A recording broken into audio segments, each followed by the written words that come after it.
こんにちは。お元気ですか？今日は2月の12日水曜日ですね。もう2月も真ん中に近づいてきましたね。早い。もうちょっとで冬が終わりますので、風邪をひかずに、マイペースで生きていきたいなってちょっと思ってます。マイペースでって言ってる割にはですね、結構最近心が乱れまくってるというかね、なんか多分曇りも多かったりとかしたので、ちょっとメンタル的に少し落ちやすいっていうのもあるのかなと思ったんですけれども、ちょっと気分転換とかね、ちょっと休んだりとかね、そういうのした方がいいかもってちょっと思ったりとかしてるんですよね。なんかやっぱりこの本体である自分がね、あんまいい状態じゃないと、結局それで何かを頑張ったとしてもね、生み出すものがいいものが出てくるとは思えないというかね、いい働きができるとは思えないというかね、そういうのもあるので、あとはね、先々のことを考えて、今何かを律してうーっていう感じで頑張ってもね、なんかもう本末転倒な部分ってやっぱありますので、人生を生きる上でっていうかねやっぱり今日がある程度心地よく過ごせてないと、心地よく過ごせない日はあるんですけども、そういう時はせめて無理をせずにね、思いっきりふてくされてるとかね、そういうのでもいいかなっていうふうに思ったりとかしますね。こういう時結構なんだろう、なかなか自分でメンタルがうまく回復できない時とかね、こういう時ね、パートナーとかがいてくれるといいのになって、そういう時ばっかりね、都合がいい時ばっかちょっとちらっと思ったりとかしますね。やっぱなんていうのかな、自分以外の生命体が近くにいると、やっぱりその人につられるっていうのって結構あるじゃないですか。でなんか同じ人間同士だったりとかして、家族とかね、パートナーとかだったりとかしたらね、なんか元気ないじゃんっていう感じで、ちょっと元気をなんとか上げてあげようみたいな感じに絶対なるじゃないですか。だからなんかちょっと気分転換にあれ食べに行こうよとか、なんかこれ一緒にやろうよとか、場合によってはね、よっぽど落ち込んでる時にはそっとしておいてくれて、でも一人じゃないから横にいるよみたいな感じでね、いてくれるだけでもなんとなくほっとしたりとかすることってあると思うんですよね。一緒に住んでる人って言ってもね、それが、必ずしもなんていうか、一緒にいて安心できる人とかね、心休まる人じゃない場合っていうのもあるので、場合によっては一人の方がよっぽどメンタル的に心休まるっていうのもあるかもしれないですけども、それは別として、ちょっとそういう時一人じゃなくって、誰がちょっと一緒にいてくれたらね、ご飯とかもね、そういう時作る気力がどうしても起きなかったりとかするんでね、ご飯をちょっと作ってくれたりとかさ、もうお風呂入りなよとかね、鼓舞してくれたりとかね、そういう時結構お風呂とかシャワーとかが結構きつかったりとかするので、そういうちょっとね、鼓舞してくれたりとかするとありがたいなみたいなのあったりしますね。ただ私の場合は今自分でそんなにめちゃめちゃメンタルがやばいとかね、そういう状態じゃなくて、単純にちょっと疲れが溜まっちゃってるのと、いろいろあれこれ考えたりとか、ちょっとうまくいってないとか、天気が最近ちょっと数日悪かったとかね、そういうのもあったりとかしてっていうのはもう自分でもね分かってる想定内の範囲のね、波というかね、なのでね、それは無理せずに、場合によってはたまにはちょっと外に行って喫茶店でケーキセット1個ぐらい食べるとかね、そういうのでもいいかなと。外に出る気力がない時はね、本当にもう布団に入って昼寝をしまくるとかね、全然そういうのでもいいかななんて思ったりとかしてます。そんな感じで、ちょっとなんていうかな、なんだろう、あんまり話のネタがそんな感じで何喋ろうかなって感じなんですけど、別にねそんな元気がないってわけじゃなくて、どっちかっていうとテンションが低すぎるみたいな感じなんですけども、そうですね、昨日とか結構 YouTube とか結構ずっと見てたりとかしたんですけども、いろいろこうやる気が起きなかったりとか、やってもこううおーってなったりとかしてね。で最近なんとなく私結構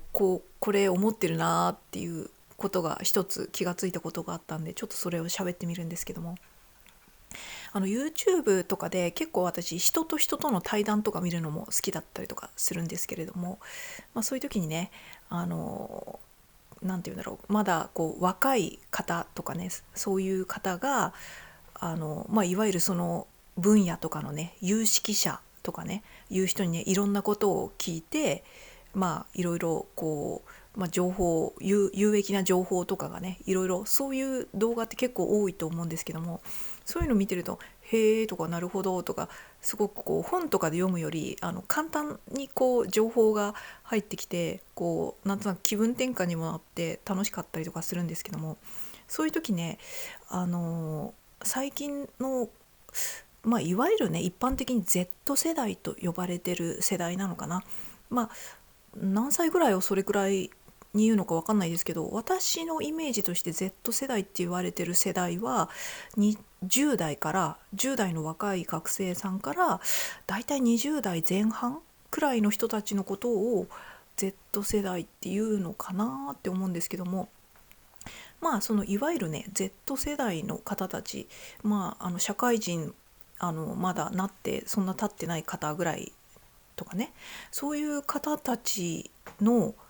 なんて言うんだろう、昔と違う点として、こう話し方がですね、結構相槌がねうんっていう言い方がすごくね多いんですよね。それが友達同士とかじゃなくて、その自分よりもこう年配のもう4560代とかね、その有識者とかね、そういういわゆる偉い方とかですよ、その分野に対しての博士号を持ってる人とかね、そういう立派な偉い学者さんとかね、そういうお医者さんとかね、いろいろ、その分野の社長さんとかね、そういう目上の人に対してお話を聞く時の相槌が「うんうんうんうん」っていうね「うん」っていうのがね、最初はね、あれこの人ってちょっとそういう感じの人なのかなと思ってたら、多分ねもうこれは世代的にねもうそういう話口調の文化になってきたんだなっていうのをね、私は最近感じるんですよね。若い方の相槌がね、はいはいはいじゃなくてうんうんうんっていうのが結構普通なんですよ。で確かに言われてみればね、私もこのリアルな私の日常生活の中でもね、若い子とかと話した時にうんうんっていうのはあったんですよね。でも別にね、例えば仕事上での付き合いとかじゃないんで、年は離れてても、立場的には同じだから、結構こうフレンドリーに話してくれてるっていうような印象があって、全然気にもなんなかったし、可愛いなぐらいに思ってたんですけれども、最近結構 YouTube とかでそういう若い方のね、こう対談とかで聞き役になってる時とかね、話を聞いてる時にうんうんっていうのが多くて、これはもうそういう感じになってきたんだなと思って、言葉ってやっぱりこう時代とともにちょっとずつ変わっていくものじゃないですか。だから私たち世代とかだとね、相槌打つ時に「うんうん」なんて言ったらめっちゃ失礼でめっちゃ怒られるみたいなのあるじゃないですか。でももうそもそもこの口語での話し言葉のその言語っていう文化で、もうこの「うんうん」っていう相槌がこの失礼とかねそういうんじゃなくて、もうそれが普通になってきたから、その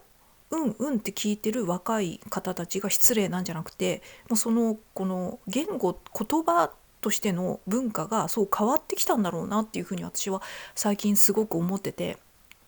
それを面白いなっていうふうに思ったんですよ。でもこれって多分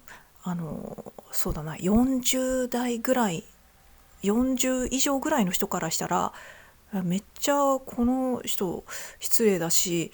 マナーもなってないし、ちゃんと小さい頃とかこの学生時代とか教わんなかったんだろうかみたいなね、そういうふうにこう評価を下げられてしまうっていうことってめっちゃあるなと思ったんですよ。それでちょっと若者世代のがうんうんとかいうことに対しての相槌っていうのでいろいろググってみたんですけれども、結構ね多かったですね。YouTube でのコメント欄とかでもね探したら結構ありました。この相槌があのえっとそのうんうんって言ってるのがすごい失礼ですとか気になりましたとか、そこで炎上しているのも見つけたりとかして、やっぱ結構これ思ってる人多いわと思ったんですよ。でこう結構いろいろね SNS とかもいろいろググってみていろいろ探してみて、そしたらねやっぱりねこう単純にこれは本当にこう失礼だとかめっちゃ言ってる人たちのコメントで炎上してるのもあれば、多分ね50代とかね60代とか、40代ぐらいの人の中でもなんかこうすごく理解があって、あのこう面接の時とかはねバイトを雇ったりとかして、面接の時とかはすごいいい子だったのに、こうバイトに入ってきていろいろこう説明したりする時に「うんうん」とか言ってて、すごいちゃんとしてる子だと思ったのに「うんうん」とかすごい言うから、これはやべえの引いちゃったかなと思ったら、仕事とかも普通にすごい真面目で全然こうすごいしっかりしたいい子だったっていうのが、そういうのがあったりとかして、だからもう本当にあのそれがこの失礼とかそういうんじゃなくて、世代でもうなんかその辺が変わってきてるんだなっていうのを肌感覚でもそうやって頭ごなしにそれは最近の若いもんは的な感じで考えずに、そういう文化というかね、世代のそういう感じなのを理解してる人の意見とかもあったりとかしてね、結構面白かったですね。でこの「うんうん」っていうのをね私もこう考えて、どういうこう心境でというかねするのかなって思った時に、自分も考えてさらにググったりとかした時にいろんな意見がある中で、こうすごい自分の中で腑に落ちたのがですね、こう自分が例えばうんうんって言ってるこう聞き役相槌をうんうんって言ってる方の立場だとしますね。こう例えば私がこう18歳とかの若者で目上の人からの説明を聞いてる時に「うんうんうんうんはいはいうんうん」みたいな感じで言う時にどういう心理な時に言ってるのかっていうと、こう会話のキャッチボールをしてる時にこの「うんうんはいうんうんうんうん」で「うんうん」って言ってる時は相手に対してこう返事をしてる「うん」じゃないんですよ。どっちかっていうとその「うんうん」って言ってる時はその矢印が自分の胸あたりに向かってるイメージなんですよね。だからその相手が話してくれる内容に対して自分の方に向けて「うんうん」つまり納得とか確認とか、こう自分の中でその内容をこうちゃんと自分の中にこう入れる、そこにパッと置く時の相槌みたいな、自分に対しての相槌みたいな感じで「うんうん」っていう風に言ってて、だからおそらく「はい」って言った時はこの相手がこう投げかけてきた言葉や内容に対してちょっとねイエスノーのイエスっていう意味合いで「はい」って言ってると思うんですよ。そのことに関してはなんていうかこう「はいです」はいですっていうか、アグリーですみたいな、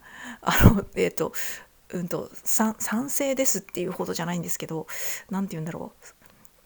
私もそのことに対してイエスと思われますっていう意味ではいっていうのと、そこまでの内容をちゃんと自分の中に落とし込んでるよっていう時の自分に対しての相槌をうんうんうんうんうんでなんとかですよねってもし言われた時ははいそうですね自分もそう思いますって答えて、こうでこうでこうでこうでこうでっていう風な説明の合間はうんうんうんうんっていう風に相手に対してのうんじゃなくて自分の胸に対してのうんうんうんうんうんうんうんうんっていう風に言ってるっていう感じだから、この矢印がですねうんうんって言ってる時は自分の胸に向かってるっていう私の中のねイメージなんですよ。でなんかだから大体ねこの YouTube とかでそういう対談とかしてる時ってその有識者の方を迎えて対談とかしてる若い方とかって、そういうあの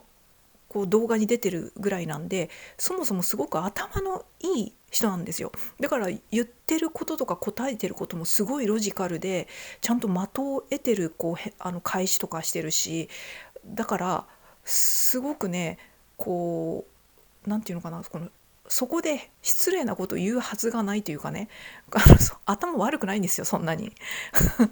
だからこの「うんうん」っていうのはそもそもこう口語のこの相槌でそういうのがもう変わってきてるんだっていうふうにこうちょっとはこの私とか40代以降の人もちょっと認識してあげてもいいんじゃないかなっていうふうに思って、頭ごなしにうわなんかこいつめっちゃ失礼じゃねみたいに思わずに、なんかこうもうそもそもそういうもんですっていう、そういうものだっていうふうに育ってきて、うんうんっていう自分に向けての相槌が失礼だなんて気づいてないし、夢にも思ってないんですよ多分。そうそう。だからそこはちょっとその相手の人格を頭ごなしにこいつはこういうやつだって決めつけずに、ああこれが最近のこういう世代なんかっていうことで、うんうんって言ってる割には他の喋ってる内容はめっちゃきちんとしてるとかね、それ言ったことに対してめっちゃきちんと対応した行動をしてるとかね、絶対あると思うんで、なんていうのかな、頭ごなしにそういうふうに見なくてもいいんじゃないかなっていうふうには思いますね。ただねそれでもビジネスとかにおいてはね、いろいろ客先とかいろいろ社内でも社外でもねいろいろ対応する上で、もちろんこの40代以上の人を相手にすることって当たり前にあるんで、そこはね同じ先輩とかがね目上の人がこれはこういうもんなんだよっていうのをね、だからそれくらいの年代の人はそれはそういうふうに思うからちゃんとこの気をつけるんだよっていうのは教えてあげた方がいいかなっていうふうには思いますね。それで一つねすごくこれはちょっとかわいそうだなって思ったのが、そのいろいろ何かの SNS でなんかコメントしてる方の中で面接官だっていうやってるっていう人がいたんですよ。でその面接官の人がすごくきちんとした学生というか学生ですよね。新卒で入ってくる人とかだと、なのに答えてるのが相槌がうんうんっていう人が一定数やっぱいて、それですごくなんていうか心象が悪いというかね、それで全然ダメだなって思うことは結構あるらしいんですよ。でこれめっちゃかわいそうだなと思ったんですよね。だからねこの就活とかしてる方で、この若い人とかでねすごく全部準備とかして今までめっちゃ勉強とかもしてその業界とかも調べて、なんならその面接のロープレとかもねしてちゃんとロールプレイングとかで練習とかして、もしかしたらその練習してくれた相手の人とかが場合によってはうんうんっていうことに対してちょっと言ってくれればいいんですけれども、多分無意識に出てるのって絶対あると思うんですよ。だからロープレで決まったこの台本内ではうんうんとかを使わなかったけれども、その面接でこの面接官の人がちょっとした小話とか放り込んだりとかするじゃないですか。ちょっと関係ないこととか、あと違う話題とか絶対出るじゃないですか。そういう時にロープレで練習した台本からちょっとだけ脱線した内容が出た時に、単純にその相槌としてうんうん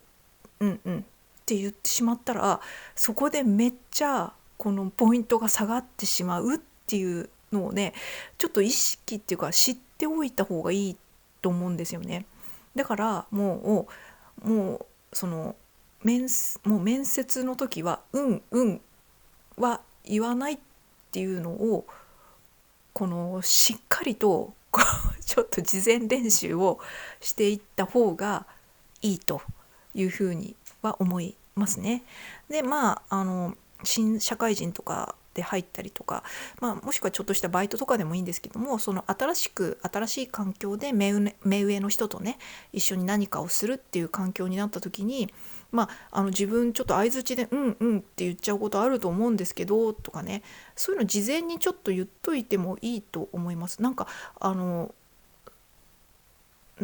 うちらの世代では結構そういうのが普通なんですけれども、ちょっと上の世代の方だと「うんうん」って失礼に当たるって聞いたんですけどみたいな感じで、もしそれがうっかり出ちゃってたら言ってくださいねぐらいなことをね一応最初にちょっと投げかけとけばね、悪気はないんですみたいな感じでね思ってくれると思うんですよね。だからちょっとね面接とかある方はね、そこで実は落ちてたっていうことも結構あるんじゃないかなと思って、めちゃめちゃもったいねと思って、ねその多分ね企業によってはねそういうのをちゃんと分かってるところも結構あるとは思うんですけども、結構この昔の会社とかねそういうとこは面接官にもよると思うんですけれども、そういうので心象を悪くしてポイントめっちゃ下げられちゃうっていうのはあると思うのでね、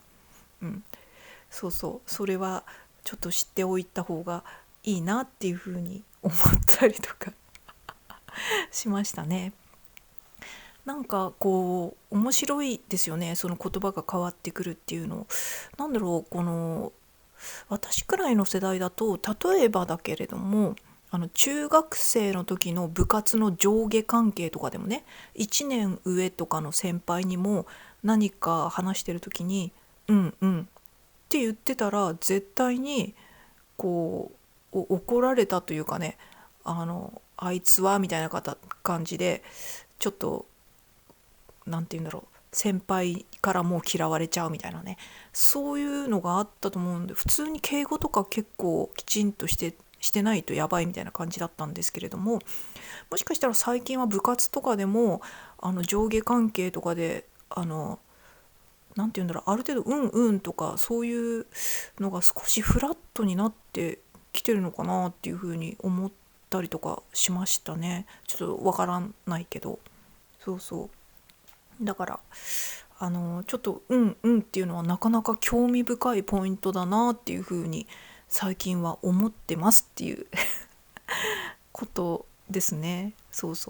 だからその今の Z 世代って呼ばれてる子たちがあとね10年とか20年とかして、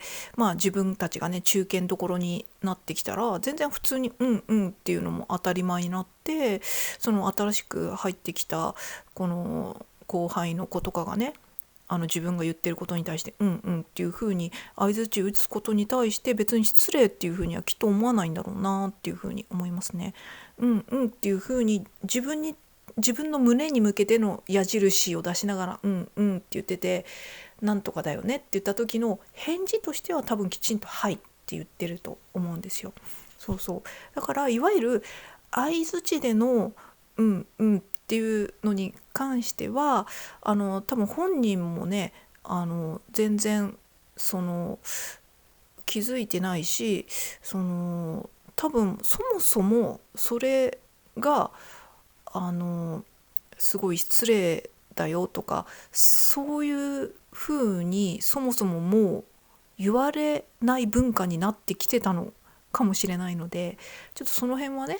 この私たちくらいの世代から上の世代はねある程度この言語もね時代によって変わってくるっていうのをちょっと考慮してあげる必要はあるんじゃないかななんていうふうに